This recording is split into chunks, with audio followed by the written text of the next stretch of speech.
Rumah penuh santet. Assalamualaikum warahmatullahi wabarakatuh. Hari ini saya akan menceritakan pengalaman saya. Saya pernah menjadi tumbal santet. Nama saya adalah Rina. Saya adalah ibu dari 2 orang anak. Suami saya bekerja di Jakarta. Hari itu, bapak mertua saya memanggil saya. Tiba-tiba, dia memberitahu tentang patokan tanah. Ya, di kampung ini, tanah kami sangat luas, sedangkan yang dibangun rumah hanya sedikit. Entah seperti meninggalkan pesan kepada saya, 3 minggu kemudian bapak mertua saya meninggal dunia.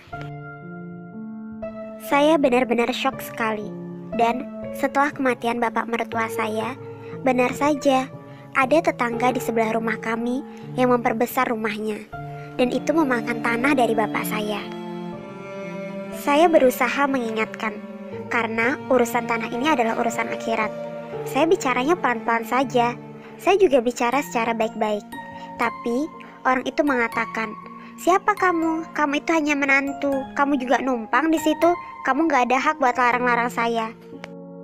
Terjadilah perdebatan kecil di antara kami. Lalu saya pulang ke rumah saya. Gak lama dari itu, suami saya pulang dari Jakarta. Disinilah awal ceritanya pertama kali saya disantet. Awalnya gak ada apa-apa, biasa aja. Saat suami saya pulang, saya masih biasa aja. Namun itu sekitar pukul 5 subuh, saya dan suami saya pengen bangun sholat subuh. Saya bilang sama suami saya, "Mas, tolong angkat aku," saya bilang gitu. "Kaki dan tangan saya nggak bisa gerak." Suami saya jawab dong, "Ah, kamu manja banget, mentang-mentang saya baru pulang dari Jakarta." Saya jawab ke suami saya, "Enggak mas, beneran, kaki dan tangan aku tuh nggak bisa digerakin." Saya bilang gitu sama suami saya. Suami saya tuh kaget banget. Terus saya digendong, saya pun sholat subuh. Pada saat pagi hari, suami saya pengen bawa saya ke dokter. Tapi firasat saya ini kuat banget kalau ini bukan penyakit medis. Jadi saya minta ke suami saya untuk dipanggilin kiai aja. Awalnya suami saya menolak karena suami saya masih tabu dengan hal seperti ini. Tapi karena desakan dari saya, akhirnya suami saya memanggil seorang kiai datang ke rumah kami. Kiai itu mulai menjelaskan, memang benar penyakit yang saya terima ini bukanlah penyakit medis. Penyakit yang saya terima ini adalah penyakit yang dibuat-buat oleh orang yang kami kenal sendiri. Ya, kami diberitahu siapa yang membuat ini, tapi kami tidak mau melakukan apapun terhadap orang itu. Lalu, Pak Kiai itu memberikan saya sebotol air minum. Dia juga memberikan suami saya secari kertas yang berisikan wirid-wirid yang harus dibaca pada malam hari. Awalnya suami saya ragu, tapi dia tetap melakukannya. Pada malam pertama suami saya membacakan wirid, tidak terjadi apa-apa. Saya masih lumpuh. Malam kedua juga begitu lagi. Hingga untuk malam ketiga, suami saya datang lagi menemui Pak Kiai tersebut. Pak Kiai itu memberikan keyakinan kepada suami saya. Dia mengatakan, "Dirimu harus yakin, lakukanlah untuk keluargamu. Karena santet ini tidak akan berhenti sampai ia dapat mengambil salah satu nyawa dari keluargamu."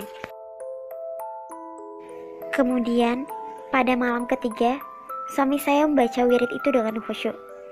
Tetap sama, dia menaruh sebuah baskom besi yang berisikan air di depannya.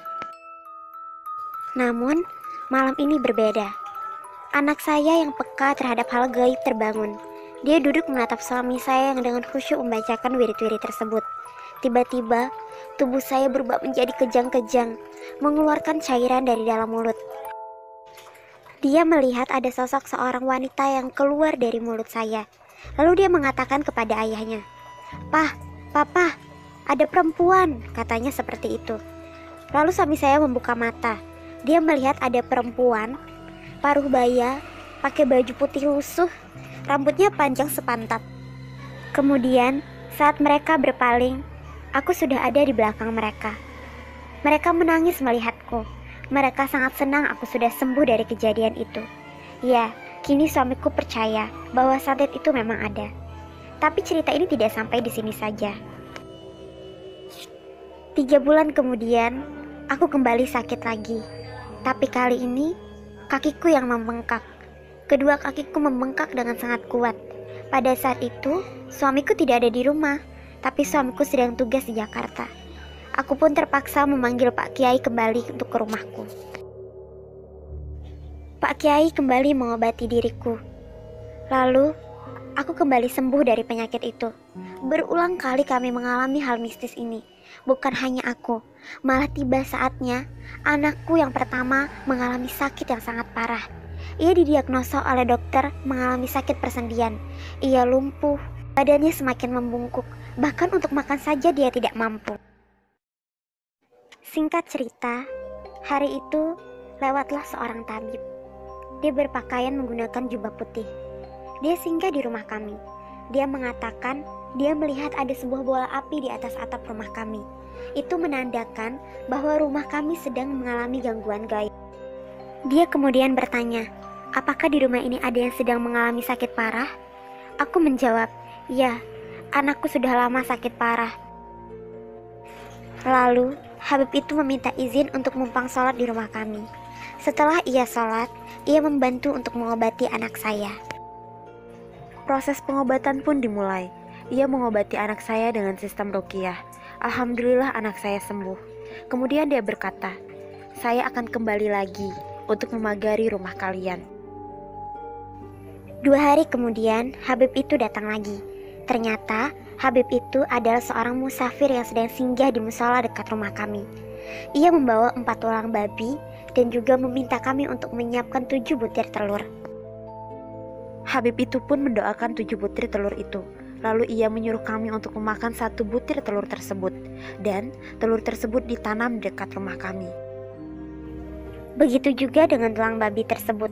Tulang babi itu ditanam di dekat sudut rumah kami. Aku bertanya, Habib, untuk apa tulang babi itu? Lalu dia menjelaskan, setan sangat menyukai makanan sebuah tulang. Tapi ia sangat takut sekali kepada tulang babi. Jika ia melihat tulang babi, ia akan lari terbirit-birit. Alhamdulillah, semenjak hari itu, kami tidak pernah lagi merasakan adanya gangguan gaib. Hidup kami pun berjalan seperti biasanya. Dan untuk orang yang sudah menyantet keluarga kami tidak pernah ingin tahu lagi tentang mereka.